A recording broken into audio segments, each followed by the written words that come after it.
internet sahifasida bir o'rangan psixolog ayol erkaklarga nasihat qilyapti. Ya'ni ishi yurishishi, hammasi zo'r bo'lishi, bizneslari shunaqa yarqirab ketishligi uchun dedi, oltin qoida bor deb aytayapti. U qanaqa oltin qoida ekan deb e'tibor bersak, uyingizda dedi ayolingizni quchoqlab dedi, unga har kuni SMS yozing. Har kuni dedi uni quchoqlang. Mana shunda dedi, u ayolni ham dedi muhabbati oshib, oilasiga e'tiborli bo'lib, va palon bo'lib, xulosani hammasi joyida bo'ladi degan gapni iddao qilib turibdi. Mana shu nuqtada Payg'ambarimiz sollallohu alayhi va sallam erkak kishi bo'lgan. Va o'zlarini ummatlariga hadisni aytayotganlarida ayollarni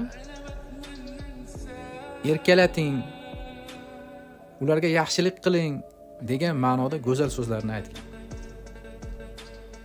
U zot sallallohu alayhi va sallam shu qadar hayoli bo'lganlarki, bejizga hadislarda keltirilmagan. Ana shu chimildiqda o'tirgan kelindan ham hayoliroq bo'lgan degan hadislar kelgan. Qarang, erkak kishi bo'lib turib, ayollarni quchoqlashlikni, bu so'zni ishlatishni o'zlariga ep ko'rmagan, hayosi ko'tarmagan. Bugungi ayollar telefonga chiqib olib, internetga chiqib olib, erkak kishiga ayolni quchoqlash haqida motivatsiya berib o'tiribdi. Sen ishing yurish uchun sen xotiningni quchoqlagin dedi. Yana bu ayollar o'ranadi, yana o'zlaricha hayoli, iboli bo'lib qoladi. Vaholanki ulardan bu hayoni asari ham yo'q. Oltin qoidamish. Bu oltin qoidaga kirmaydi. Qancha insonlar bor. Masalan, qattiq dil insonlar bo'ladi. O'zini boshqacha tarbiyasida ko'rgan insonlar bo'ladi. Ayolini yaxshi ko'rmaydigan insonlar bo'ladi. Uni haqqini ado qilib yuradigan insonlar bo'ladi. Lekin unga zulm qilmaydi. Yediradi, ichiradi, uy bilan ta'minlaydi. Boqadi uni, og'irini yengil qiladi, ammo muhabbat darajasida ish ko'rsatmaydi. Yashashi mumkin. Hazrat Umarning oldiga bu masalada kelganda, insonlar degan. Qancha insonlar Allohning rioyasini qilib yashaydilar degan. Ya'ni hamma muhabbatli bo'lib yashashi shart emas, majburiy emas. Bu insonning hayoti. Alloh taolo xohlagan bandasiga bu dunyoda ana shunday bir muhabbatli holatlarni taqdim qilib qo'yadi. Haqiqatan bir erkak o'zini ayolini o'ta darajada yaxshi ko'radi.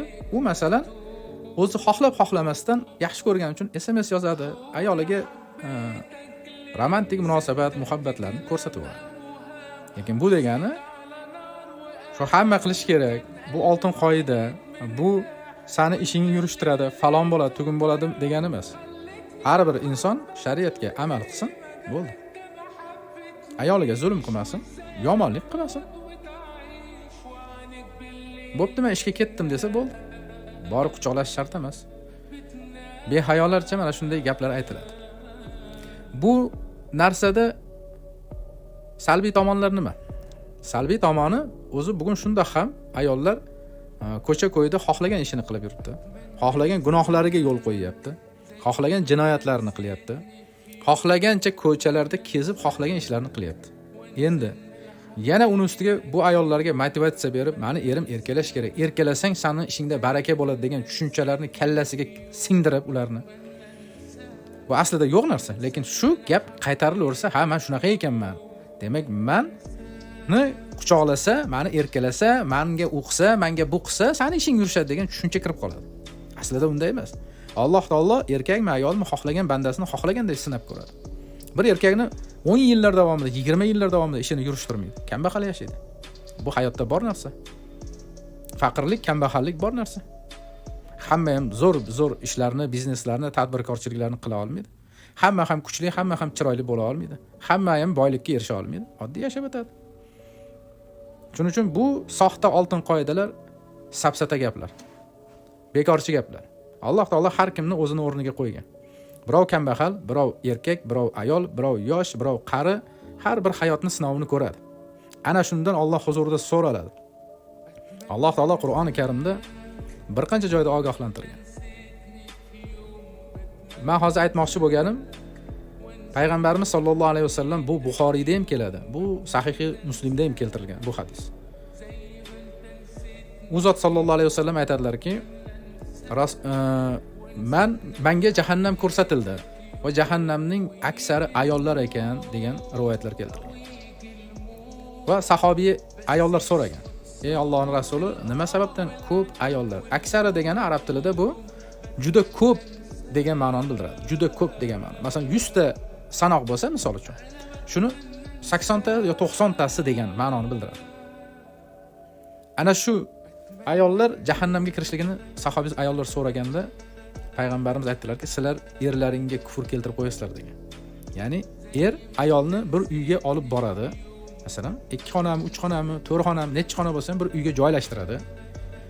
Unga yemak, ichmak hammasini ta'minlaydi va u erdan farzand ko'radi. Endi mana shu ko'chaga chiqib, nima tirikchilik qilsa ham shu ayolni, bolasini boqib o'tiribdi. Endi bundan ortiq narsani talab qilishlik, meni erkala, meni o'qi, menga buni qilib ber deyishlik, endi shariat mana shu joyda aytadiki, ayolga sen to'xtagin deydi. Haddingdan oshmagin, endi o'zingni bilgin deydi. Shuning uchun shariat mana shu erni qancha daromad qilsa, ana shunisiga rozi bo'lib yashayotgan ayolga tasanno aytadi. Yo'q, mana ko'chada mana u erkelyapti ekan, mana u Dubayga olib boryapti ekan, mana u mashina olib beribdi tagiga, mana u ko'chaga olib chiqib, mana bunday qilyapti ekan degan qoidalarni yuritmaydi shariat. Borimi rozi bo'lib yashaysan. Alloh taqdir qilib boylik ato qilsa, marhamat. Halolidan foydalansin. Lekin erkakni ustiga bosim berib, topasan, o'qilasan, hamma yashayapti degan qoidalarni kirita olmaydi. Payg'ambarimiz sollallohu alayhi vasallam Oyisha onamizga: "Ey Oyisha, menga yetishmoqchi bo'lsang, taomlanishingni kamaytirgin" dedilar. O'zi payg'ambarimiz sollallohu alayhi vasallam uylarida unaqa oshib toshib ketgan narsa yo'q edi. Yeb ichadigan bizi xolodilniklarimiz to'la, muzlatgichlarimiz to'la, go'shtlar, hali tovuq go'shti, hali ot go'shti, hali qazi, hali mol go'shti, qo'y go'shti, dumba, uyu, buyu, xilma-xil ovqatlar, xilma-xil oshxonamiz to'la kasa tovuqlar, unaqa narsalar bo'lmagan. Shunday holda Rasululloh vafot qilganlarida Oysha onamiz aytadilarki, tokchada bir xaltachada ozgina arpa bor edi dedi. Shuni tuyib, non qilib yerdik dedi. Toki uni o'lchamagunimizcha, ya'ni hech tugamasdi dedi. Ana shuni olib tuyib, non qilar ekan, yer ekan. Shunday yashab turgan ayolga payg'ambarimiz menga yetishmoqchi bo'lsang, taomlanishingni kamaytirgin dedi.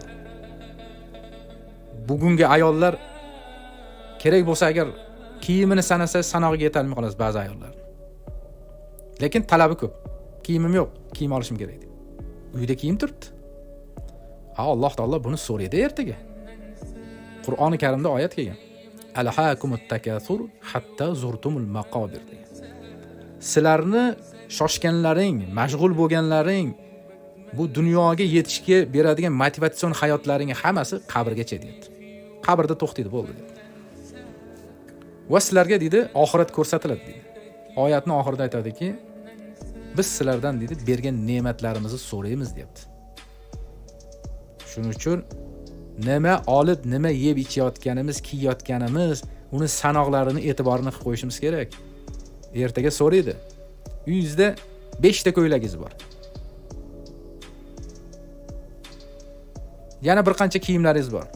Lekin erni cho'ntagidagi pulga ko'z tikib, menga ko'ylak olib ber, to'yga kiyadiganim yo'q dedingiz.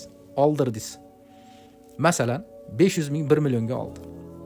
Ana shu 500 ming 1 millionni qiyomat kuni so'raydi. Nima zarurat uchun oldirding deydi. Siz aytasiz, to'yga oldirdim deb. Alloh taolo so'raydi. Men senga to'yga ko'ylak olishlik uchun tavsiya berganmanmi Qur'onda yoki sunnatda deydi. Yo'q bu narsa. Bu narsa yo'q. Demak, banda o'sha ne'mat haqida so'raladi. Endi ana shu bandaning shu xarajatini teskarisiga o'zini qarindosh urug'i, aka ukasi yoki qo'ni qo'shnilarida, yaqin atrofidagi och o'tirgan odamni ko'rsatadi. Uni bilar edi. Ana shu och o'tirganini ham bilar edi. lekin uni o'ylamasdi. Oxiratga mana shunday tayyorgarlik ko'rish kerak. Dunyoni quvsangiz ham oxiriga yetolmaysiz. Oxiri qabr bilan tugaydi. Shuning uchun bunaqa bekorchi, har xil o'zichanigi oltin qoidalar yo'q unaqa. Dunyoda hamma inson baxtsizdir degan Alloh taolo. Innal insana lafi khusr illa allazina amanu degan. Iymon keltirgan odam baxtli degan. Ana shu iymon haqida gapirishimiz kerak. Va amilus solihat, solih amallar haqida gapirishimiz kerak. Solih amallarni ulamolarimiz sanab ketgan. Ana shularni qilishimiz kerak. Ayollarni ochko'zlikdan, qanoatsizlikdan, besabrlikdan, molga to'ymasligidan, erga sapchimaslik kerakligini uqtirishimiz kerak. O'zlarini orzu havaslari, shahvatlari evaziga erkak kishini mol dunyosini sochmaslik kerak. Ertaga qiyomatda so'raladi. Shuning uchun ayollar ko'zini ochib olsin. E'tiborli bo'lsin. Har bir qilayotgan gapi, har bir harakati uchun javob beradi u ham. Alloh taolo Qur'onda bir qancha joylarda aytgan. Qur'oni Karim bir qancha joylarda aytgan. Biz erkak va ayolni degan. Zinokor ayol, zinokor erkakni degan. Alohida aytyapti. Bu degani ayol alohida jins sifatida javob beradi degani. Shuning uchun ko'zni ochib olish kerak. E'tibor berish kerak, beparvo bo'lish kerak emas. Yo hayot shunaqa ekan, mana shunaqa ursur yugurlardan iborat ekan emas. Bu sinov hammasi, bu hammasi fitna. Ana shu fitnalar tomonda bo'lib qolmaylik. Yaxshilik tarafida bo'laylik.